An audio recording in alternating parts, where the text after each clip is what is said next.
What up, y'all? In this video, we are going to review and react to Life is Good and Good for You in New York, Trance Witness Rebels by William Klein. My name is Matt, I'm a street photographer, and on this channel we talk about street photography, which is going to inevitably involve the works of other photographers and photo books. So I'm really excited to react to this one. For all my reaction videos, I read through it one time and then I like to get some initial thoughts bubbling up, and then I don't look at the book for a while, and then I come back and do the video where I see it again and can verbalize some better thoughts. So here it is. Let's get into it. William Klein just recently passed away at the time of this video, and you can see a video here somewhere about where I talk about his death, but otherwise, let's just go. So a little bit about this book. It's actually been reprinted a couple of times. This book originally came out in I think 1955, and the copy that I have, pause real quick. The copy that I have is a copy of the first. So what you're seeing is a video of a book of the book, because this book has been out of print for a while. So this company, what is this company? This company, Errata Editions, it's their books on book series. They get out of print photography books and try to make it accessible by basically getting it and doing prints or scans and then putting it together in a book. So it's a book of the book and you're watching a video of the book of the book because of the cost. This book cost me $50 on Amazon, and the original 1955 book, you just can't find it. But this William Klein did reprint the book in 1996, and you can get that reprint, but I think it's going for like 1995, sorry, but it's going for 200 plus on eBay. So maybe in the future, but not right now. So that's the context of this book, and immediately, man, look at this photo right here. Let me change this to HD.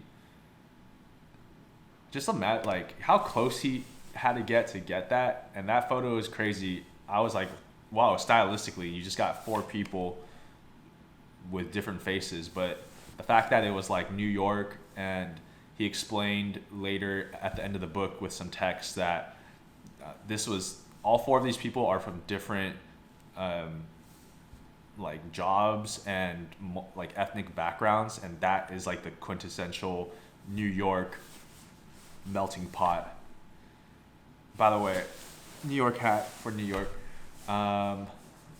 Girl playing baseball, a lot of baseball stuff. This stuff is crazy how close he got. I think he shot all these with 28mm, and like you already see this. What the heck is going on here? Like this little guy getting carried by this bigger guy, and just the craziness of New York, I feel like is something that exists today for sure, but to see stuff like this in the 50s, like the second picture on the left where the guy is just like choking his friend and laughing, it's pretty surreal. I think this was in Harlem that he said.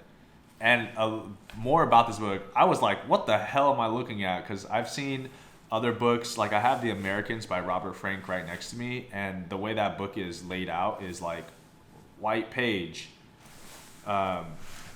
caption of where this book was shot or where this photo was shot, and then photo, blank page, and then photograph on the other page. But William Klein really, because of his background, I think, and his interest in like design and layout, and for the fact for this book, he wanted it to be very New York, like newspaper headliney. He made it super tabloid-like, and he designed the entirety of this book. So that's why you can see a lot of this like weird format stuff, weirdly formatted stuff compared to regular photo books we're used to. Man, sometimes about kids too. There are a lot of pictures of children in this book. And I noticed too, like, man, kids at a young age, they're pretty much adults. Like you can feel their essence of like what they would be like when they're grown up. If not, they're grown up already. There's a lot of energy in these photos already. Oh shit, this one's crazy. All right, this is one I have to call out. Like the one on the left.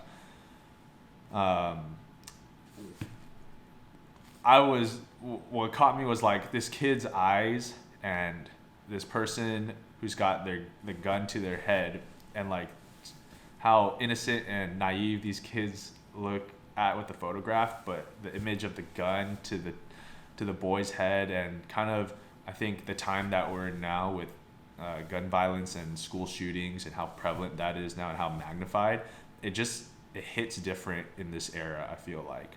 And I didn't know until actually right before I made this video, he did talk about this in one of his quotes, because I was looking at William Klein quotes, and he talked about that this is actually the boy's mother.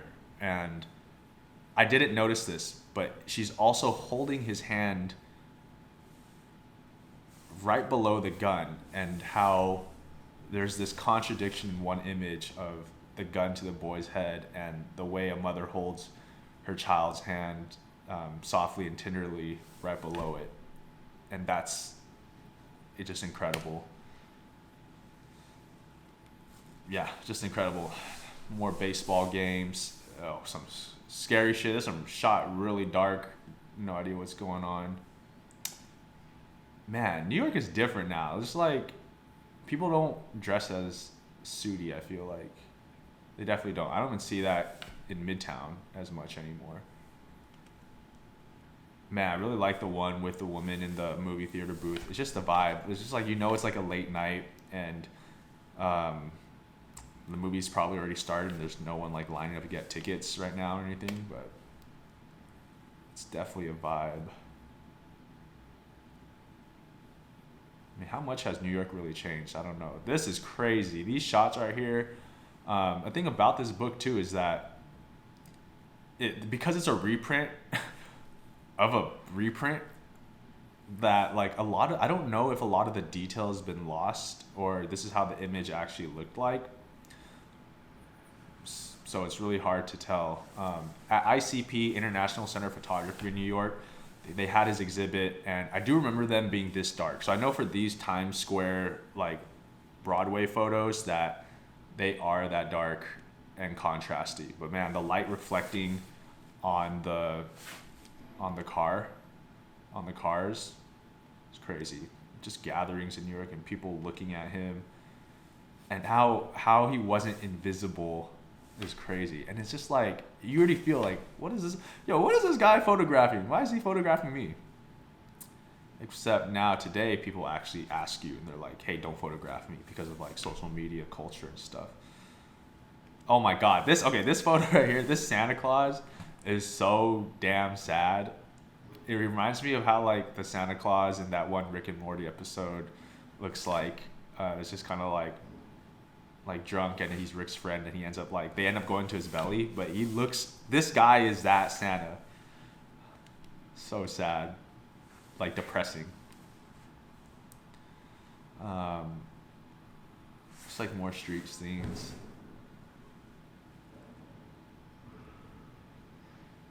Man, just like even that photo of do it yourself, just so much crap there. And I feel like that's so New York, just so much stuff. And the women trying to carry this sign, or this poster of Marlon Brando. I like these photos right here. Like, these are just portraits of this girl and her like Letterman jacket, or her leather jacket. Just nice and cool.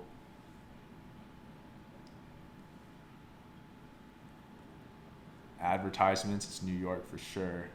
These dark photos and these photos in the subways, man. I really like this one. The top left one, where she's like trying to get somewhere. She's like, why is this camera on my face? I'm like looking away, and she's blurry, and everything behind her is sharp. I really like that one. It's like, yo, get out of my way, I'm going somewhere. Oh man, the crazy layout. And just like the one that stands out to me on this page is the top right one, and how involved he was. Like, you can tell he wasn't invisible. He was interacting with people, and people were like playing back with him and like jab, jab, jab. Hey, what's up? That's my shitty New York accent, but stuff like that. Just a lot of energy. One of his most famous photos, the boy with gun pointing right at the camera. It's different now for sure than what it did back then. I think like this imagery of children and guns. Again, on the right side, cowboys, that cowboy thing, and then this kid in a whatever you call it, a carriage, or what do you call it? A toddler vehicle? A toddler vehicle? It's escaping me, but he's got the gun.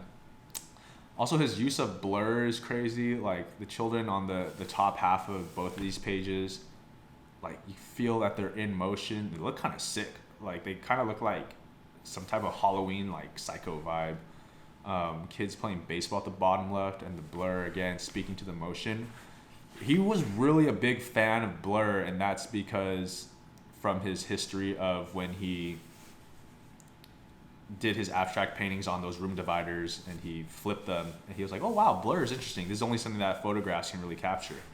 And the way he explains blur is like, blur is a part of life. It's really natural. And when you shake your hand, like what do you see? Like you see that it is blurry. And I find that logic really interesting and perfectly reasonable and logical. And how interesting it is that in today's photographic culture, like we need photos to be really sharp. Like how sharp are your photos? But not everything is always sharp. And even for me, like I grew up with terrible vision right from the start. So I never saw life sharp. Shit was blurry for me right from the get-go. So that's natural to me. Still trying to process that, but let's keep going. These close-ups of people's faces, just like they're just so snapshotty and so energetic. And look at all these people watching baseball. You know someone fucked up on the field. Man, New York so undeveloped back then too. Like you see the bridge. What the hell is that? There's like clothes hanging up. Macy's Day Parade. The subway. It's funny how he talked about the subway. We're going to go through the text in the back, just like skim through it. But he gives captions to all these photos after you've seen them all. And he talks about the New York City subway and how fucking depressing it is. And it's the same shit 50 years, 60 years later. New York subway is still incredibly depressing, and it's hot and smells. Man, these are some really dark photos. A lot of advertisements. 7-Up, you like it, it likes you. What the who wrote this shit? But why are ads on trees? I really like that blurry image on the right. It's just like, feels like middle of the night in between movies and having to set up for the next day. Big advertisements, New York City skyline. What's really changed, man? Nothing. Also, the advertising copy in the back in the day. Like, have you seen Crosley Super V with their new look? I don't know. I didn't study writing, but yeah, super advertisements just cluttered into the frame, and all this graffiti. This one was crazy. This one's just weird. Like these ape heads, and come in and look around, free. If you can't come in, smile as you go by. So cheesy, but all these advertisements and just messaging thrown at people walking by in the city. I love it. I actually love it. I don't even know how he got that photo on the left because no one's moving, but I guess he's moving. Maybe he's moving forward to get all that blur, but it looks pretty cool. Yeah, just so many. Dude, the top right, I don't even know what I'm looking at, but I kind of get the sense of like fancy party, and maybe he took a photo that he wasn't supposed to take, or try to take it quickly, but just really wild stuff. The guy in the bottom right who it looked like he was hanging himself, I thought, or like choking himself, but he was actually, the caption for this was like, he's just trying to get on higher ground to look at the parade walking by. Wow, that's just beautiful. I love it. Some people might think that's ugly on the left, but I love it. On both of these, actually. To me, on the right, I'm like,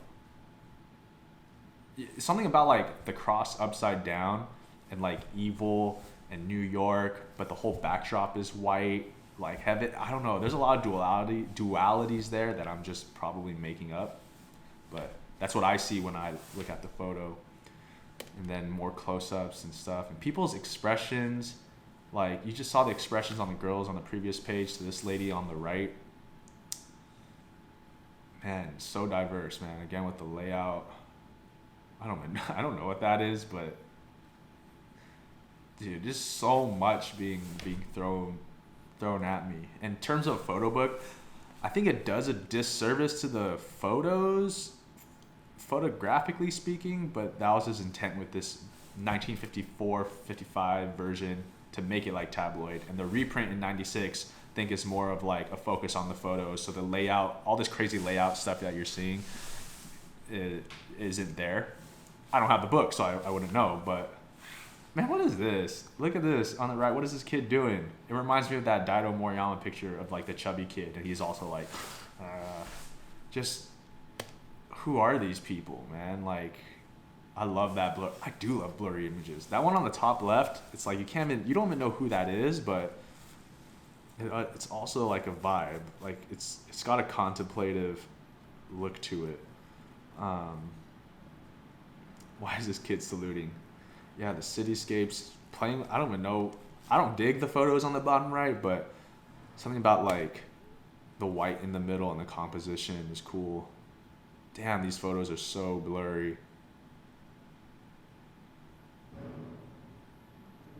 75. Wait, hold up. How much was parking? 75 cents for Saturday and Sunday? Oh my God. Inflation, man. Inflation over the years. I think parking is like $75 now for a day. Wow, more city landscape photos. Yeah.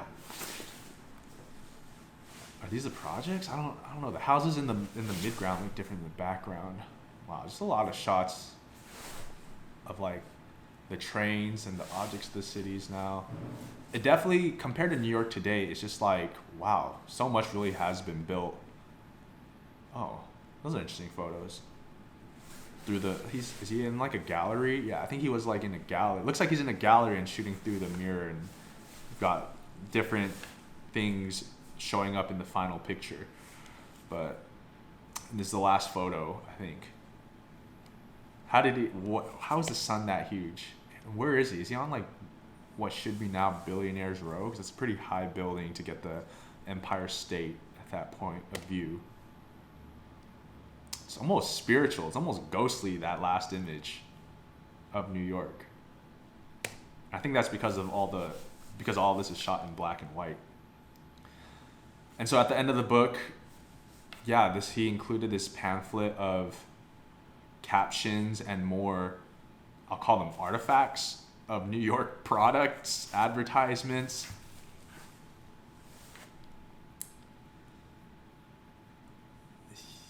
Yeah, and a map of New York, of Manhattan at the time.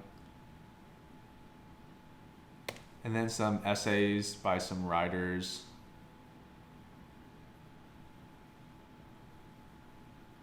And some notes on like the state of New York at the time in terms of population and industry.